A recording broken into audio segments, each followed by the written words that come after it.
Өткен жылы елордалық көлік жүргізушілері 900 мыңға жуық жол ережесін бұзып 7 миллиард теңге айыппұл арқалаған. Тәртіп сақшылары қылмыс пен жол көлік апатын 2 есе қысқартуға сергектің септігі тиді деп отыр.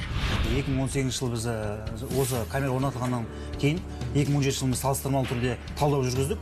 Сол талдауға сәйкес біздің жол көлік оқиғасы 30%-ға резко төмендеді.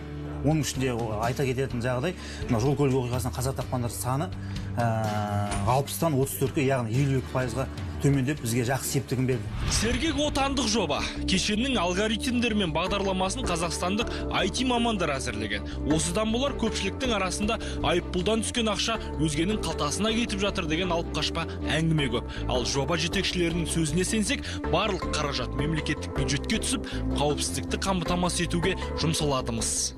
У нас государством Біз мемлекетпен өзара келісімшарт жасасқанбыз. Сергек тек қана айыппұл үшін қондырылды. Ақша жеке меншік компанияға кетеді деп ойлайды.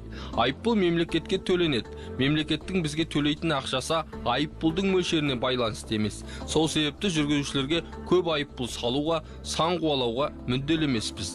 Біздің жобаның қызмет көрсету құны шетелдік компаниялармен салыстырғанда арзан және функциясы өте көп. Біз осы кешеннің толықтай орнатуға, қызмет көрсетуге бағдарламаны жазғанымыз үшін ақы аламыз. Сергек жылдамдықты және белгіленбеген бағдаршамның түсін өткен жүргізушілерді анықтайды. Бұдан бөлек қоғамдық көлікке арналған жолақпен жүргендерді, сондай-ақ стоп сызбасынан өту сияқты заң бұзушылықтарды тіркейді.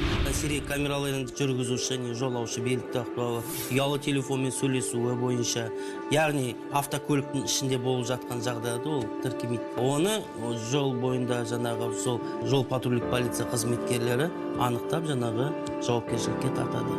Сергек камералары тек жолдағы құқық бұзушылықты байқамайды. Бірінші кезекте қоғамдық қауіпсіздікке жауап береді. Мәселен, бас шаһарда жол қиылыстары мен көшелерде 6000 қырағы көз камера бақыласа, үйдің аулалары мен сауда орталықтары маңы, сондай-ақ халық көп жиналатын орындарға 7000 камера орнатылған. Егер айыппұлмен келіспесеңіз, әкімшілік полиция департаментіне барып өтініш жазып, инспектормен бірге камераларды қайта қарауға болады. Тіпті кейде соның нәтижесінде айыппұлдар өшірілуі кәдік.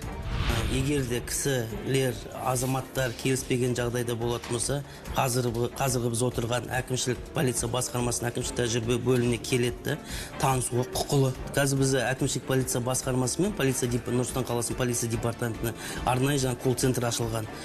Ол арнайы жаңа интернет жүйелерінде бәрінде көрсетілгенбіз, хабарлама берілген.